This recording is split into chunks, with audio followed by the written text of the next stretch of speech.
This coming Sunday. So yung iba, wala daw. Yung iba, meron daw. O doon na tayo sa gitna, mag-Lord Supper na lang. Amen? At yun po. Okay, tayo kung natin tumayo. Okay, if you have your Bible, please. Open with me in the book of 1 Corinthians.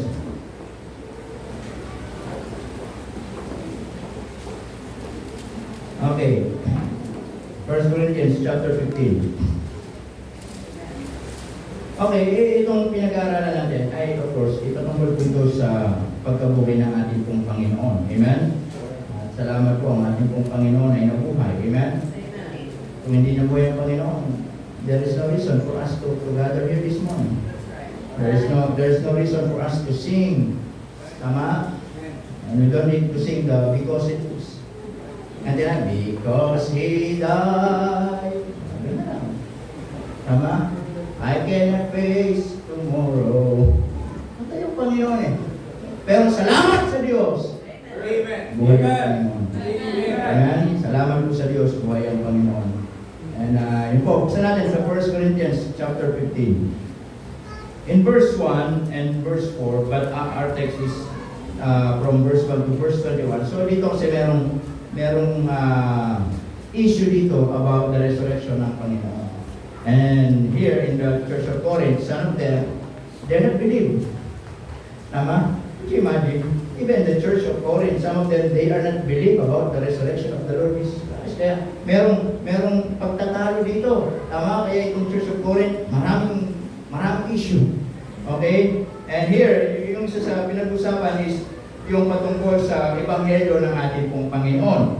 And sabi ng Bible yan, in verse 15, Apostle Paul says, moreover, brethren, okay, could you see that? Brethren. Amen? It says, I declare unto you, what? The gospel, included the resurrection of the Lord Jesus Christ.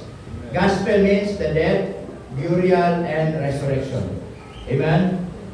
Kaya sabi dyan, which I preach unto you, and take note, which also ye have received, and wherein you stand. So after I preach the gospel, and after you receive it, Apostle Paul says to the Church of Corinth, stand on it.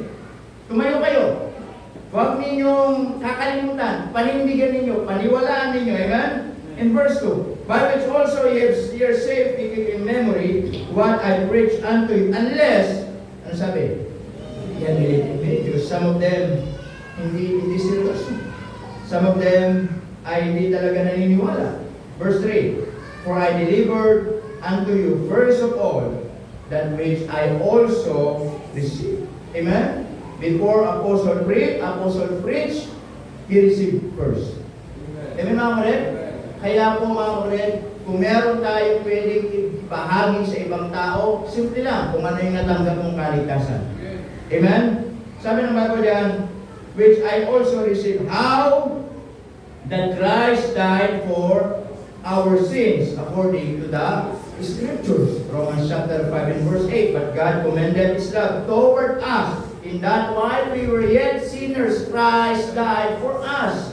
Amen. In verse 4. And that He was buried, and that He rose again the third day. And how can we know it? How can we know it? Huh? According to the Scriptures. Amen. Thank God we have the Scriptures. Amen? Let's pray. Father, once again, we thank you for this wonderful time that you've given us. And we thank you, Lord, for the privilege that we can study your word once again, Panginoon. Help us, Lord, this morning. Open our hearts and open our minds.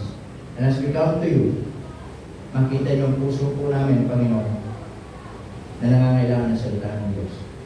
Help us, Lord, to be reminded ng aming Panginoon, hindi lang po siya namatay, kundi nabuhay. Pagpalain po yung mga anak, and if there any one or two na hindi pa po nakakatiyak ng kaligtasan ngayong umaga, kayo po magligtas. Salamat po sa pangalan ni Jesus. Amen. We will now take proceedings. Alright, so of course, also I would like to recognize some of our friends from very far country. Sister Melanie Alice, Amen. Maybe yung some of you, hindi ko sa kilala. Siya po yung matagal na kaibigan ni Sister Sherry na nagsama po sila sa Palawan. Doon sa PBH. Tama ba? Yeah, PBH. Dito, PBB. Okay, Palawan Baptist Hospital. For many years. Kaya salamat sa kanila pong buhay at good to see na sila po nagpapatuloy pa rin sa Panginoon. Amen mga kapatid? At salamat po sa Diyos. At hanggang kailan po ba dito, Sister Melody? Hanggang next Thursday. This coming Thursday. Ilang araw na lang. Pero salamat ay hindi po kami nakakalimutan bisitahin. Amen? At welcome po kayo dito kahit wala po kami dito. At anytime, kahit wala sa share, anytime gusto nyo pumasyal dito, huwag kayo mag-alala, ay nandito lang po kami. Amen? Salamat po sa Panginoon. Okay? And also, nabanggit ko natin yan si Russell. Salamat, nakasama din ulit natin. Amen? Yan po ay isa po sa kabataan natin tinuturuan sa barangay Banyadero. Yan po ay college niyan. College ka ng kapatid, ba? Salamat po sa Panginoon. At yan po ay Alipores po yan ni Brother Darwin. Okay, salamat sa Diyos at nakasama namin. Sana ito yung huli na makasama ka namin. At sana ilay ka makasama sa Pajero ni Brother Darwin para makapag-church. Kung hindi ka siya, pababayin mo Sister Miriam, makarating lang kayo dito. Salamat sa Panginoon. Okay, so as we back to our lesson, mga kapatid, ay pinag-uusapan natin ngayon ay patungkol po sa pagkabuhay po ng ating pong Panginoon. Do you believe about the resurrection of the Lord Jesus Christ? Amen? Dapat paniwalaan natin. Tama ba ako rin? Sapagkat maraming mga tao hindi naniniwala na ang Panginoon ay muling nabuhay. Bakit meron nabuhay? Meron namatay. Tama po ba? And katulad po ng awit, mga kapatid, ay that's why He came. Tama mga kapatid? He came to die. Para mamatay sa ating pong mga kasalanan. Tama? At ang mundo ay naniniwala, katulad po ng ating mga nasaksihan, itong mga nakalipas na araw, nakalipas na linggo, na ang Panginoon sa kanila ay namamatay taon-taon. Tama po ba? Kaya nga, it is a good thing last Sunday, tama mga kapatid, na pumatay yung mga members, walang dalang palaspas. Kasi yung Pasko sa kanila, pag may mga dalang palaspas po sa Katolik. Nung nag-service nung Sunday, nung 13, kasi magpapaluli. Tama din yung preparation. Tama po ba? At inaalala nila ang Panginoon ay muling mamamatay. Pero tayo hindi natin inaalala ang Panginoon ay muling mamamatay. Kasi ang Panginoon, we believe that isang beses lang siyang namatay para sa atin. Tama ba ulit? Isang beses lang po siyang namatay. At hindi na po kailangang mamatay taon-taon. At ang Panginoon, ang sabi ng Bible dito sa Hebrews chapter 7, verse 27, okay, I would like to read some verses para sa pagbubukas po ng ating pag-aaral. Hebrews chapter 7, verse 27, may Tagalog yan, di ba? Tagalogin natin kasi para wala akong Bible Tagalog. Dito lang po muna sa cellphone saglit ha. Verse lang po babasahin ko ha. Para po. Hebrews chapter 7 verse 27. Yan lang, nasa yung Hebrews? Okay. Chapter 7 verse 27. Okay. Kailan po, palakihin ko lang. Mali ko yung sulat. Okay, sabi ng Bible dyan, sapagkat nararapat sa atin ang gayong tama, 27 pala. 26 yung binabasa ko. Na hindi nangangailangan araw-araw na maghandog ng hain because in the Old Testament ay yearly nagsasacrifice sila ng isang lamb, ng isang tupa at ihandog nila doon sa temple. At doon sa temple ay doon nakatira yung priest at doon ay ihandog nila yung kanilang alay at yung priest na yon, isa-sacrifice na yung alay doon sa, meron tinatawag doon na yung partition ng temple, yung Holy of Holies na tinatawag. Amen mga kapatid? And then ginagawa nila yung yearly, mga kapatid, just for temporarily. Mapatawad yung mga kasalanan nila. And they do it yearly. Amen? And one of the signs, sabi nga para na makita nila na pinatawad ng Panginoon yung kanilang kasalanan is merong ulap doon sa taas ng templo na tawag natin ay Ikabod. Okay? O yung the glory of God. It means, pinatawad ng Panginoon. But, temporarily. So, could you imagine, ginagawa nila yun yearly. Pero sabi dito, hindi na kailangan araw-araw maghandog na gaya yung mga dakilang saserdote. Una-unay patungkol sa kanyang sariling mga kasalanan. Make sure na yung saserdote ay walang kasalanan. Tama kasi, mamamatay sila. Ano sabi ng Bible dito? At saka patungkol sa mga kasalanan ng bayan. Sapagkat ito'y, look at this, ginawa niyang minsan magpakailanman. Amen mga kapatid? Ginawa niyang minsan magpakailanman. For he did once when he offered, ano sabi doon mga kapatid? Himself. Amen? Hebrews chapter 9, verse 28. I would like to read these important verses for us to understand very carefully, mga kapatid, na ito yung pinaniniwalaan kasi natin. Tama? Na ang mundo naniniwala ang Panginoon na mamatay taon-taon. Tayo hindi tayo naniniwala doon. And meron tayong Biblia na nagsasabi, minsan lang siyang namatay. And that is enough for us. Amen? In Hebrews chapter 9, in verse 28. In verse 28, mga kapatid. Ang sabi ng Bible dyan, in verse 28, at gayon din naman si Kristo na inihandog na minsan upang dalhin ang mga kasalanan ng marami. Sa ikalaway, pagkikita na hiwalay sa kasalanan, sa ikaliligtas ng mga nagsisipaghintay sa Kanya. So Christ was what? Once offered to bear the sins of many. Amen po ba mga kapatid? Hebrews chapter 10 in verse 10.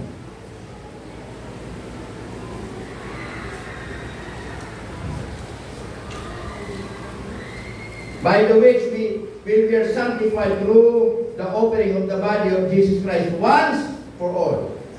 Sa kaloobang iyon, tayo pinapaging banal sa pamamagitan ng pagkahandog ng katawan ni Kristo. Ito yung kanyang literal body when He died on the cross of Calvary. Na minsan, anong sabi? Magpakailanman. Amen mga kapatid? 1 Peter chapter 3 verse 18. 1 Peter chapter 3 verse 18.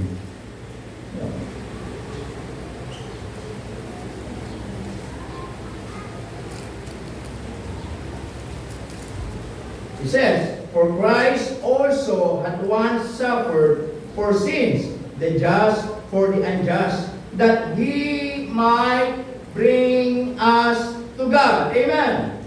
Being put to death in the flesh, but quickened by the Spirit. Sabi nito, sapagkat si Kristo man ay nagbataring minsan dahil sa mga kasalanan ang matuwid dahil sa mga di matuwid. At sabi dito, upang tayo'y madala niya. Kanino? Sa Diyos. Amen po ba mga kapatid? Amen. And these verses ay nagpapatunay, mga kapatid, na sinasabi ng Bible, kaya hindi tayo naniniwala na si Jesus ay namamatay taon-taon. Hindi tayo naniniwala na si Jesus pinapako taon-taon. At hindi tayo naniniwala na si Jesus kailangan pahirapan taon-taon. Kasi according to these verses and many verses, na sabi ng Bible, minsan lang niyang ginawa yun para sa atin. And that is enough. Amen. Amen mga kapatid? At sana yun yung maunawa ng mga tao na kung saan si Kristo ay minsan niyang ibinigay ang kanyang buhay at hindi na mauuli. It says, Romans chapter 6 in verse 9 to 10. Romans chapter 6 verse 9 to 10.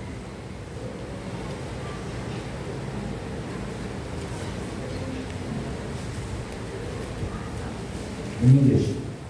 Knowing that Christ being raised from the dead. Amen. It says? Ha? Ito yung paborito kong verse, alam niyo po ba yan? Yung diet no more. Hindi yung magda-diet. I like this book, diet no more. Ha? Tama? Ibang diet pala yun. Sabi yan, diet no more. Death hath no more dominion over him. Wow. Amen mga kapatid? And verse 10, for in that he died unto sin once, but he that liveth, he liveth unto God. Amen mga kapatid? So napakalinaw po dito mga kapatid. Amen? Nasabi ng Bible, dapat kung tayo na mamatay na kalakip ni Kristo, nasabi dyan, verse 9, na nalalaman natin si Kristo na nabuhay na maguli sa mga patay ay hindi na mamamatay. Amen mga kapatid? Sana ito yung maintindihan ng mga tao. Para hindi na nila gawin yung palaspas, magpanatas ng sarili at paniwalaan na si Kristo kailangan taon-taon mamatay. Amen mga kapatid? Sana itong mga talatang ito, maintindihan din natin na si Kristo ay minsan lang mamatay. Amen? And namatay po siya, of course. Tandaan po natin. Bakit siya namatay? Dahil makasalanan ng tao. Romans chapter 3 verse 10. Amen? Sabi doon, ito'y nasusulat. Mga kapatid, walang matuwid, wala kahit isa. In verse 23, sapagkat ang lahat ay nangagkasala at hindi makaabot sa kalulatian ng Diyos. Amen? Makasalanan ng tao. When God created Adam and Eve, and because of disobedience, anong nangyari? Pinalaya sila ng Diyos sa Garden of Eden. At mula noon, yung naging human race ay naging makasalanan. Tama? Pero salamat po sa Diyos, doon sa first Adam na kanyang nilikha ay walang pag-asa. Then, dinala niya yung kanyang buktong na anak bilang isang second Adam. Sabi ng Bible, yung mga taong mananampalataya doon sa anak ng Diyos, doon tayo lilipat. Amen po ba mga kapatid?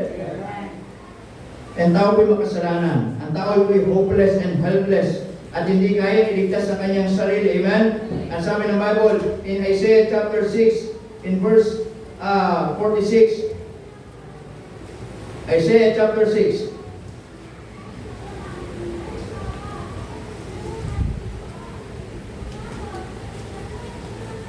Okay, Isaiah chapter 6. 64 verse 6 pala. Okay, Isaiah chapter 64 verse 6. It says, but we are all as unclean thing, and all our righteousness are as filthy rags, and we all do fade as a leaf, and our iniquities like the wind have taken us away. Amen? Kaya kahit ang tao sabi niya, mabuting tao ako, mabait akong tao, lagi akong nagsisimba, hindi ako gumagawa ng masama, lagi akong sumusunod sa magulang, hindi ako nagmumura, hindi ako pasaway, matuwid na tao ako. Nasabi ng Bible, yung sarili nating katwiran sa harapan ng Diyos ay maruming basa. Amen? Nakatulad po ng mga taong may ketong in the Bible at sila dinidescribe sa mga taong makasalanan. Amen? At ang ginagawa ng mga taong may ketong, sila po inaagnas. At then ang ginagawa para matakpan lang yung kanilang malinisan, di ba? Nilalagay sila ng basangan o balot. At doon tayo pinumpara sa basangan na yun. Marumi. Kahit matuwid ang tao, marumi sa harapan ng Diyos. Amen? Wala talaga tayo magagawa. Amen? Kaya nga po salamat ang Panginoon, namatay siya dito sa lupa, namatay sa krus ng Kalbaryo para sa ating mga kasalanan. Amen? Hindi lang siya namatay para sa ating mga kasalanan, but also kapag ang tao po ay kumilala kay Kristo, ay mapulpil yung plano ng Diyos sa tao in the first place, na nung nilikha niyang tao ay dapat magbigay puri sa Kanya. Kaya, listen to me very carefully. We are not just saved because we go to heaven. That is not only the purpose of God to us. Hindi ka lang niligtas ng Diyos para makatiyak ng langit. Kung yun lang yung dahilan ng Diyos, bakit buhay ka pa? Ang pinaka-dahilan ng Diyos, hindi ka lang pupunta sa langit, kaya nga yun yung assurance natin yung langit. Pero ang pinaka-dahilan din ng Diyos, para mapulpil yung plano ng Diyos sa tao. Ano yun? Nung nilikha niyang tao dito sa lupa, magbibigay puri siya sa Diyos habang nabubuhay. Amen mga kapatid? Tama ba? To give glory to God. Kaya nga ang buhay natin ngayon, hindi lang tayo dapat naghihintay ng langit. Ang buhay natin ngayon habang nabubuhay ay nagbibigay tayo ng glory sa Panginoon. Amen? So namatay ang Panginoon sa ating mga kasalanan. And of course, kapatid, balik tayo sa ating pinag-aaralan. Merong nabuhay kasi merong namatay. At hindi lang siya basta namatay ng walang dahilan. He died with a purpose. He loves you. He loves us. Amen? Kaya kung ikaw hindi pa nakakatiyak ng kaligtasan, mahal ka ng Diyos. Binigay ng Diyos ang kanyang bugtong na anak. Ayaw kanyang mapahamak. Ang kailangan mo na lamang gawin, buksan mo iyong puso, kilalanin mo na ito ay makasalanan, at tanggapin mo si Kristo sa puso mo bilang Panginoon tagapagligtas. Sapat na ba yun? That's what the Bible says. Amen mga ulit? And in here, makita po natin, nung siya po ay namatay, then sabi ng Bible, nalibing for 3 days. Amen po ba mga ulit? And then, thank God, nabuhay po siyang muli. Amen? The power of the resurrection. Number 1, I would like to share this again to you. The person of the resurrection. Okay? Kasi marami pong mga leader dito sa mundo, maraming mga leader dito sa church, maraming mga nagpapakilalang Kristo dito sa lupa na mga namatay. Pero wala kong nabalita ang nabuhay. Amen? Let us consider of these persons. Mga kapatid, ito'y gusto ko lang pong ibahagi. Mga kapatid, not to attack them. Hindi para labanan sila, hindi para atakihin sila, kundi para makita ninyo na kahit itong mga leader ng mga iglesia nito, mga leader ng mga reliyon na to, nasabi ng Bible na matay, pero hindi na buhay. Amen? Iglesia ni Cristo, Felix Manalo. Amen? He died April 12, 1963 in the age of 76. Sabihin niyo sa amin ngayon kung nabuhay siya. Ha? Pag nakita niyo nabuhay siya, sabihin niyo, lilipat na ako doon. Amen mga ulit? Then, yung kanyang kapatid, Eranio Manalo, died August 31, 2009 in the age of 84. Sabihin niyo kung nabuhay siya. Mormons, si Joseph Smith Jr., he died June 27, 1844 in the age of 38. Sabihin niyo kung namatay siya, nabuhay siya. In the age of 38. I'm turning 35, so may 3 years na naman ako. Jehovah's Witnesses, yung founder nila, si Charles Taze Russell, he died October 31, 1916 in the age of 64. Ano ba kayo nabalitan? Nabuhay siya. May nabuhay na... Ang kilala ko lang Russell, yung nandun nakakurbata. Yan, ang buhay si Russell. Seventh-day Adventist, yung founder nila, si Ellen G. White. She died July 16, 1915 in the age of 87. Come on, sabihin niyo kung nabuhay siya. Magreklamo kayo sa pastor, nabuhay siya. Sabihin niyo, lilipat ako sa iyo. Amen mga ulit? Roman Catholic Church. Nakilala natin mga kapatid itong si Francesco Porjo na bilang Padre Pio dito sa Santo Tomas, Batangas. Na malaking simbahan, na maraming mga pumupunta na namatay siya noong September 23, 1968 in the age of 81. Sabi nila yung puso niya nandiyan. Meron mabuhay na walang puso. Paano siya mabuhay kung nandiyan yung puso niya? Amen mga kapatid? Sa lugar natin, kilala si Jose Rizal at maraming mga reliyon na nagtatayo ang tawag nila Rizalism. Amen? He died December 30, 1869 in the age of 35. 35 pala ito, mas mababa. Meron lang ilang buwan. Ano? Nabuhay? Then last, napalitan natin. Founder ng dating daan, si Eli Soriano, namatay noong February 10, 2021 in the age of 73. Oh. Kung saan dating daan ngayon, meron pa bang lumalaban? Meron pa bang mga nangangaral sa kanilang TV station? Ha? Kumusta si Eddie Soriano? Patay buhay.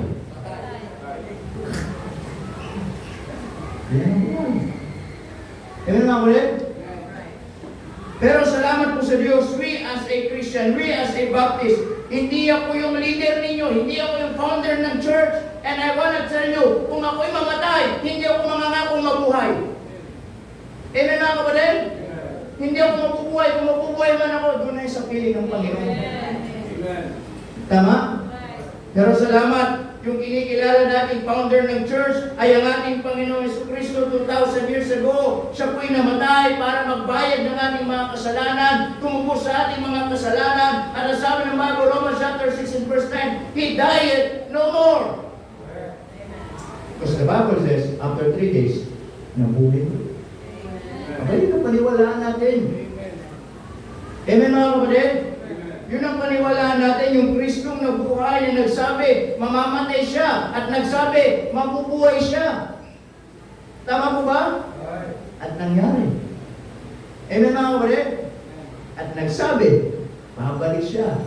Paniwalaan natin. Amen. Amen? Not only the person of the resurrection, but also the proof of resurrection. Okay, in verse 5, ng 1 Corinthians chapter 15. Okay, in 1 Corinthians chapter 15.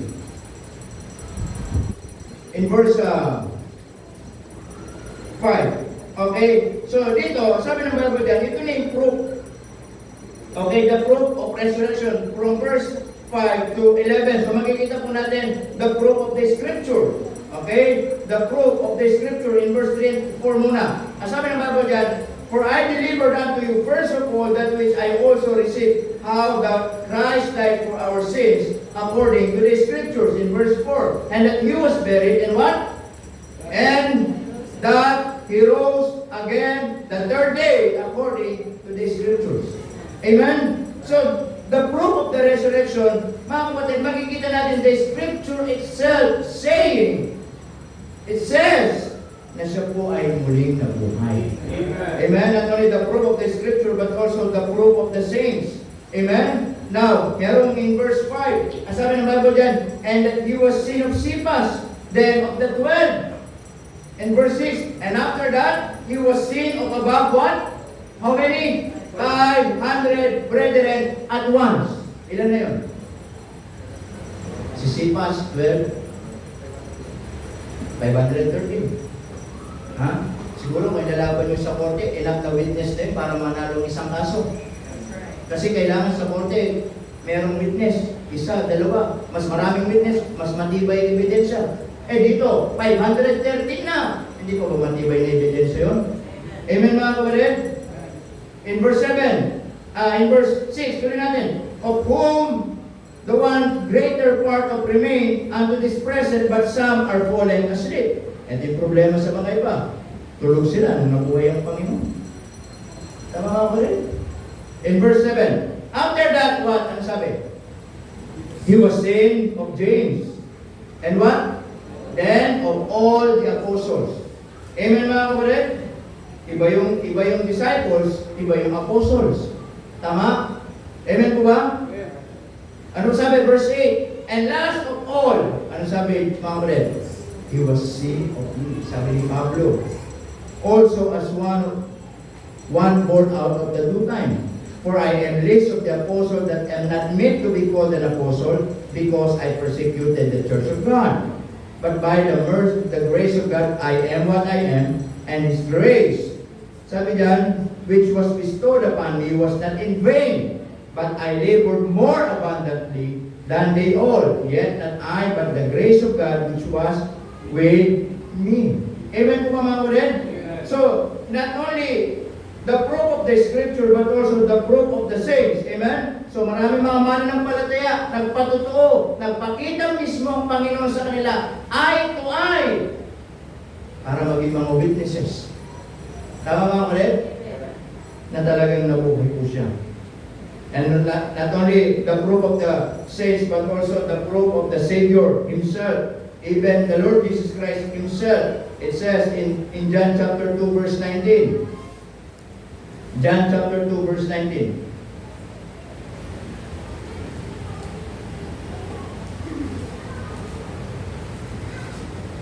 Sabi ng Bible yan, John chapter 2 verse 19. Jesus answered and said unto them, ano sabi niya? Destroy this temple. Sabi niya, and in 3 days, I will raise it up. Tinutukoy niya yung kanyang sarili. Amen? Tama? Na Panginoon, mga kapatid, actually hindi pa siya pinapanganak, may prophecy na mamamatay, may lilibing mabuhay. Tama? Actually, yung kanyang libingan na pinaglibingan, mga kapatid, ay inire-ready ng isang tao mayaman para sa kanya. Tama po ba, mga kapatid? Nire-ready na para sa kanya. And then, sabi ng Panginoon, the Savior Himself, gibigay yung templo na yan, sa ikatong araw, ibabangon ko yun. He's talking to Himself. Amen? Na yes, mapapatay niyo ko. Yes, mamamatay ako. Pero ano sabi niya? Papangon muli ako pagkalipas ng 3 araw. Amen po mga kapatid? And that is the proof of the resurrection of the Lord Jesus Christ. Amen? Anong mga patunay? The Scripture, the saints, and the Savior Himself. Amen? And lastly, not only the proof of the resurrection, but also, tuloy natin, in verse 12, mga kapatid, ng 1 Corinthians chapter 15. Makita mo natin, the product of the resurrection. Okay? The product.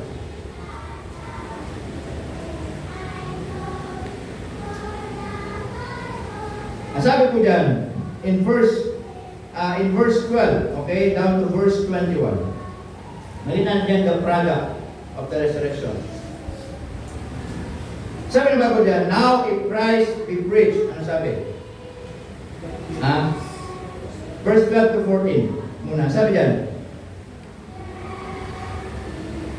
now if Christ be preached that He rose from the dead, how say some among you that there is no resurrection of the dead? But if there be no resurrection of the dead, then is Christ not what? Risen. Verse 14. And if Christ be not risen, then is our preaching vain, and your faith is also vain. Amen? Tama? The product of His resurrection, Christ gave us, number 1, a correct faith. Amen? He gave us a correct faith. Pag sinabi natin correct faith, tamang pananampalataya. And ano sabi po ng Bible? Ang gospel ay kamatayan, pagkalibing, pagkabuhay.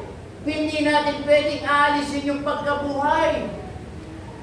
Tama po ba mga kapatid? Paano tayo mananampalataya na si Kristo'y namatay, nagbayad natin kasalanan, nailibing at nanatiling patay at hindi nabuhay? Paano tayo maliligtas? Amen? Kaya nga liwanag ng Bible, di po ba sa Romans chapter 10 and verse 9, ang sabi ng Bible mga kapatid, saan po natin?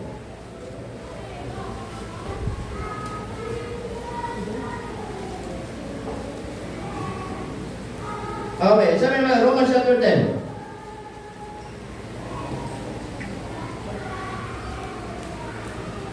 Okay, in Romans chapter 10, in verse 9, tingnan nyo, that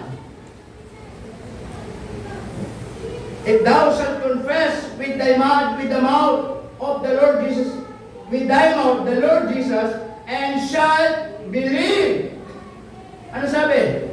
In thine heart, that God hath raised Him from the dead, thou shalt be saved. You see, it is impossible for a person na manampalataya kay Kristo at hindi naniniwala na siya'y mabuhay, na siya'y maliligtas. Amen mga kapatid? Tama po ba? Ang pananampalataya na sumasampalataya sa patay na pananampalataya ay magbubunga ng patay na kaligtasan. Walang kaligtasan doon mga kapatid. Kaya nga, salamat po sa Diyos, tayo bilang mga mananampalataya, bilang baptist, naniniwala tayo si Kristo yung namatay, nalibing, nabuhay. And I can say, tama ang pananampalataya natin, tama ang Biblia natin. Bakit? Buhay si Kristo sa Biblia natin. Amen. Amen? Sa iba, hindi buhay si Kristo. Paano sila magkakaroon ng tamang pananampalataya kung sila hindi naniniwala na si Kristo yung nabuhay? Paano sila magkakaroon ng tamang pananampalataya kung taon-taon sa kanila si Kristo kailangang mamatay? Paano sila magkakaroon ng tamang pananampalataya kung si Kristo sa kanila lagi pa rin nakapako sa krus? Can you imagine? It's clear in the Bible, amen? He gave us a correct faith. Kaya sabi dun sa verse 14, mga kapatid, napakaliwanag ng verse 14. It says, if Christ be not risen, then what? Our preaching faith. Amen? Kaya na thank God, yung ginagawa natin dito may kabuluhan. Amen? Yung kasisigaw-sigaw ko dito may kabuluhan. Yung pag-aaral ko dito may kabuluhan. Yung kahit pawis na ko dito may kabuluhan. Yung pangangaral ng salita ng Diyos may kabuluhan. Bakit? Buhay ang Panginoon. Eh kung patay ang Panginoon, hindi ko na kailangan magsisigaw, hindi nyo na kailangan umupo dyan, hindi nyo na kailangan umatid, doon na lang kayo sa bahay ninyo, huwag na tayo magsimba, patay din naman ang Diyos na sinasamba natin. Tama mga kapatid? Kaya salamat po na kung saan one of the motivation as a preacher, alam natin buhay ang Panginoon, amen? Na yung pinapangaral natin dito, hindi nawawalan ng kabuluhan. Bakit? Buhay ang Panginoon. Sabi dyan in verse 14, and your faith is also what? Faith. Amen? Kung hindi nabuhay ang Panginoon, walang kabuluhan ang pananampalatayang gagawin ng tao. Kaya nga, hindi pwedeng tanggalin yung resurrection sa gospel eh. Amen? Kumbaga sa kape, 3-in-1 po yan mga kapatid. The death, burial, and resurrection. Hindi pwedeng pipili ka ng dalawa. Tama? Hindi pwedeng tatanggalin mo yung isa, kailangan kumpleto yan. Amen? That is the product of resurrection. He gave us a correct faith. And thank God, our faith is correct. Amen? Amen? Tama, malinaw ang pananampalataya natin. Malinaw pa sa tubig. Amen? Kung sa iba malabong pananampalataya nila, bahala sila. Basta tayo, malinaw ang pananampalataya natin. Amen? Tama ang pananampalataya natin. Meron tayong tamang Biblia. Amen? Amen. At kapag ang tamang Biblia, tama yung pinapangaral, magre-result ang tamang pananampalataya. Kaya pag yung Biblia natin, sala din ang turo. Pagsala ng turo, sala na din yung result. Amen mga kapatid? Ay pag ang Biblia tinuturo, hindi na buhay si Kristo. Ituturo mo, namatay si Kristo, hindi na buhay. Basta anong pananampalataya meron doon? Amen po ba? And not only He gave us a correct faith, but also in verse 15 down to verse 17. Okay? Verse 15 down to verse 17. It says, yeah, and we are found false witnesses of God. May kadusong ka. Ha? Kung hindi pala nabuhay si Kristo, mga false witnesses tayo. Yun ang ituturo natin sa tao. Hindi nabuhay si Kristo. Amen mga kapatid? Ano sabi ng Bible yan? In verse 15. Because we have testified of God that He raised up Christ, whom He raised not up, if so, be that the dead rise not. Verse 16. For if the dead rise not, then is not Christ raised. Verse 17. And if Christ be not raised, kung hindi na si Kristo, your faith is vain. Ano sabi dyan? Ye are yet in your sins. Kayo'y mananatili makasalanan. Helpless, hopeless, homeless. Amen mga kapatid? It means the product of resurrection not only gave us a correct faith, but also He gave us a complete forgiveness. Amen? Kaya nga hindi tayo naniniwala si Kristo namatay taon-taon at mamamatay taon-taon. Sa mga binasa natin mga talata, napakalinaw mga kapatid na yung kamatayan ni Kristo Kristo ay minsan lang niya ginawa para sa lahat ng taon. Tama? At yung kamatayan ni Kristo, mga kapatid, ang sabi po dito, because of His resurrection, He gave us a complete forgiveness. Past forgiveness. Present forgiveness. Future forgiveness. That is the complete forgiveness of God. Amen? Na yung mga taong namatay na noon, mga taong nabubuhay, at mga taong mabubuhay pa in the future, pinatawad na ng Panginoon. Amen, mga kapatid. Is it wonderful? Amen. Kasi kung hindi pa po pinatawad ng Panginoon yung mga kasalanan ng mga taong mabubuhay pa, sino magpapatawad sa kanila? Tama? Naintindihan niyo po, mga kapatid? Kung wala na tayong lahat dito, yung mga taong mabubuhay pa, sino magpapatawad ng kasalanan nila? Bababa ulit dito si Kristo, papatawarin ko magpapatawad ng kasalanan nila? Magpapapako na naman siya sa krus? No. Amen? He gave us a complete forgiveness. In the past, forgiveness. Present forgiveness. And future forgiveness. Kaya nga yung sinabi niya, mga kapatid, it is finished. Amen? Tetelestai, it is finished. It is a word of victory. Amen. Tagumpay na ang Panginoon. Amen. Nakakala ng kaaway nung siya'y nakapako sa krus, tuwang-tuwa siya. Ano ko? Namatay na, tayo magligtas. Yung wala na magtatanggol sa mga tao. Pero hindi niya alam. Amen? It is a part of God's, mga kapatid, na plano ng Panginoong Diyos Ama sa kanyang anak na kailangan niyang mamatay at kailangan niyang mailibing. And in the third day, siya po'y nabuhay kong muli. Amen, mga kapatid? So that is the product of resurrection. He gave us a complete forgiveness. Amen? Kaya nga tayo, kahit magkasala tayo, sa langit pa din tayo. Amen. Kaya nga tayo, may tinatawag tayong kaligtasan at katiyakan ng kaligtasan. Amen? Yes, we are still sinners. Makasalanan pa din tayo, nasa makasalanang katawang tao tayo, at magkakamali tayo, nagkakasala tayo, but it doesn't mean nawawala ang kaligtasan. Amen. Kaya meron sabi ng Bible, diba? 1 John 1:9, we confess our sin. Siya matapat na magpapatak, maglilinis sa ating mga kalikuan. Tama? Kaya sa bawat kasalanang nagagawa natin, hindi po naapektuhan ang kaligtasan. Naintindihan niyo po, mga kapatid? Kaya nga tayo, we are so strong and very strong about salvation. We don't believe in losing salvation. Amen? Amen? Tama? Kaya yung mga tao nagtuturo ng ang kaligtasan ay nawawala, wala sa sarili. Amen? Right. Abay, what is the point kung ang kaligtasan pala nawawala? What is the essence? Christ came to this world. He died on the cross. He gave Himself. And then yung kaligtasan nawawala pag nagkasala.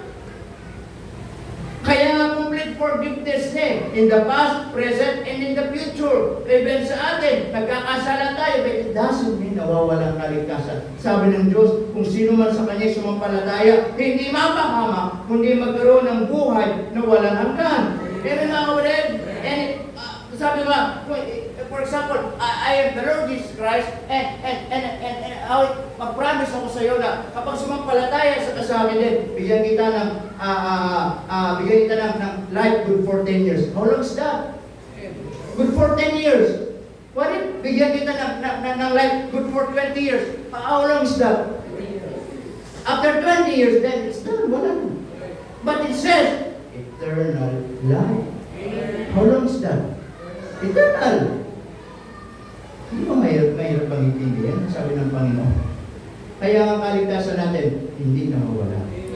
Kasi bakit? Complete forgiveness.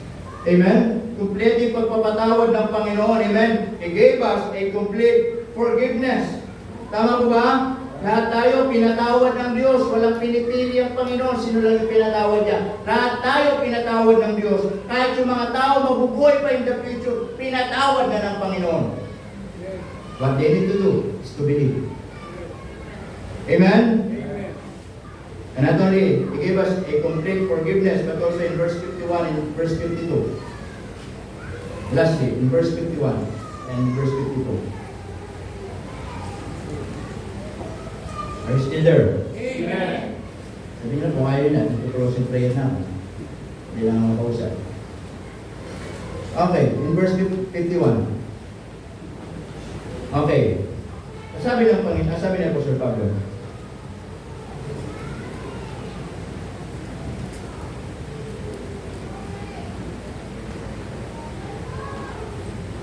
okay, nandiyan na kayo? Verse 51. Okay, ano na po natin? Okay, sabi ng Bible dyan, behold, I'll show you a mystery. We shall not all sleep, but we shall all be changed. In a moment, in the twinkling of an eye, at the last trump, for the trumpet shall sound, and the dead shall be raised incorruptible, and we shall be changed. Amen? At tinuturo po dito mga kapatid, not only because of the product of resurrection, not only He gave us a great faith and complete forgiveness, but also, listen to this, He gave us a clear future. Amen. Amen? Hindi lang tayo binigyan ng tamang pananampalataya dito sa lupa. Hindi lang tayo binigyan ng kumpletong pagpapatawad. Binigyan tayo ng malinaw na patutunguhan. Amen. Amen po ba mga kapatid? Amen. Nasabi po dyan mga kapatid, in a moment, in the twinkling of an eye, na darating ang araw, mga kapatid, doon sa rapture, pagbalik ng Panginoon. Mabilis na, sa mata.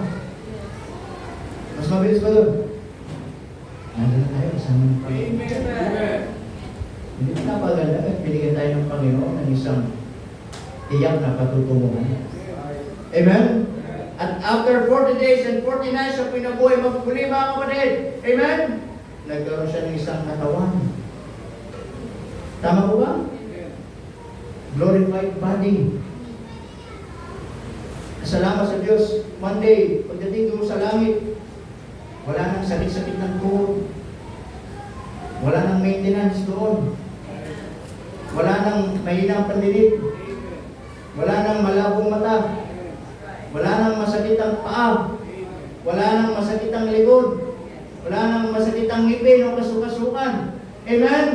We will be all perfect with God. Amen mga kapatid? At nangyari yun nung ang Panginoon ay nabuhay maguli. Tama po ba mga kapatid? At salamat po sa Panginoon, binigyan tayo ng isang malinaw na patutunguhan. Sabi ng awit, because He lives, I can face tomorrow. Because He lives, all fear is gone. Amen? Kasi natin buhay ang Panginoon. Kaya nga, I wanna challenge you mga kapatid, dito sa final po na pangangaral ni Apostle Paul in verse 58, it said in verse 55, O death, where is thy sting? O grave, where is thy victory? The sting of death is sin, and the strength of sin is the law. But thanks be to God, which given us the victory through our Lord Jesus Christ. Therefore, my beloved brethren, being ye steadfast, unmovable, always abounding in the work of the Lord, for as much as ye know that your labor is not in vain in the Lord. Why? Sapagkat buhay ang ating pong Panginoon. Kaya challenge you this morning, sa pagtatapat ninyo, magtapat kayo, buhay ang Panginoon. Amen? Ano man ang ginagawa ninyong paglilingkod? Maglingkod kayo, hindi nawawala ng kabuluhan. Sa pag-awit ninyo nito, umawit kayo, hindi nawawala ng kabuluhan. Sa pagtugtog nyo dyan, hindi nawawala ng kabuluhan. Sa pag-awit nyo dito, hindi nawawala ng kabuluhan. Sa pagbabasa nyo ng Bible, hindi nawawala ng kabuluhan. Sa pagpipray ninyo, hindi nawawala ng kabuluhan. Kahit nasan man kayo, ano ba ang ginagawa ninyo? I challenge you this morning, hindi nawawala ng kabuluhan sapagkat buhay ang Panginoon ang pinaglilingkuran natin. Amen. Kahit mahirap, kahit may mga problema, kahit may mga pagturusa, kahit iiyak tayo dito, kahit napapagod tayo, alam natin buhay ang Panginoon. And someday, makakasama natin ang Panginoon. Amen. Challenge this morning, be faithful. Buhay ang Panginoon. Tayo mga natin tumayo. Tayo may manalangin. Dakilang Diyos, marami pong salamat. So, umagang ito na ipinagkaloob niyo sa amin. Salamat po, dakilang Diyos na napakabuti po ninyo. We thank you, Lord, first of all, for giving us your only Son, Jesus Christ. He died on the cross of Calvary. Who are we? Para mamatay ang Panginoon. Pero salamat, namatay po siya para sa katubusan po namin. And after 3 days, siya po'y namatay dahil at salamat, siya po'y muling nabuhay. And now, because of His resurrection, nagkaroon kami ng malinaw na pananampalataya. Nagkaroon kami ng isang kumpletong pagpapatawad. Nagkaroon kami, Panginoon, ng isang malinaw na patutunguhan. Salamat, Panginoon, na isa pong kalakasan po namin na naman ang ginagawa naming pagpapagal na hindi nawawalan ng kabuluhan. Sapagkat alam po namin, Panginoon, ang aming pinaglilingkuran ay Diyos na buhay. Kaya this morning, habang ating mga matay na katulong, nakatigit na katulong ating mga ulo, hindi ka ba magpapasalamat sa Panginoon na lumaban? For what He has done to you? Ibinigay niya ang buhay para sa iyo.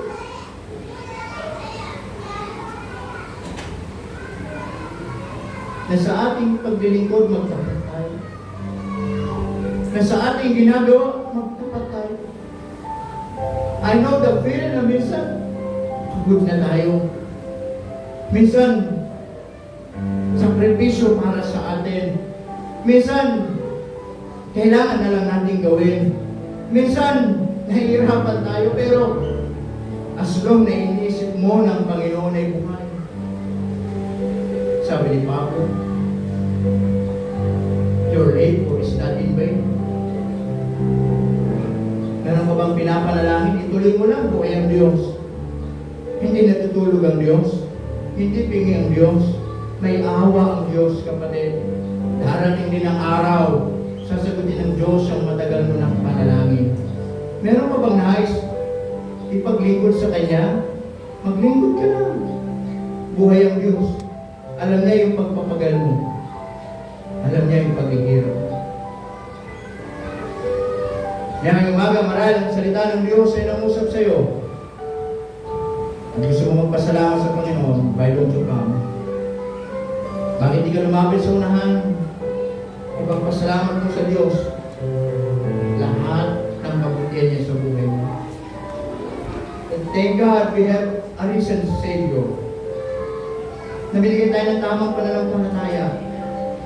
Binigyan tayo ng kumpletong pagpapatawad. Binigyan tayo ng tiyak na patutunguhan. Nasalamat sa Diyos, after His life, yes, hindi man natin nakita na pako si Kristo. Hindi man natin siya nakita at nakasama nung siya nabubuhay. Pero darating ang araw, makikita natin siya. At doon sa langit, ako ang gagawin ko kapag nandun ang tagapagligtas natin. At nakita ko siya mukhaan, yayakapin ko siyang mahigpit at magpapasalamat ako sa Kanya sa lahat ng ginawa niya sa aking buhay. Ikaw, anong panalangin mo sa Panginoon ngayong umaga? Anong pagpapasalamat mo sa Panginoon ngayong umaga? Lapit mo sa unahan. Buhay ang Panginoon. Amen. Sige po, Ama. The altar is open for you to come. To kneel down, pray, thank God for what He has done to us. He died, He buried, He rose up again. O salamat. Kahit nainitan tayo dito. Kahit pawis na pawis tayo dito. Alam natin buhay ang Diyos na pinaglilingkuran natin.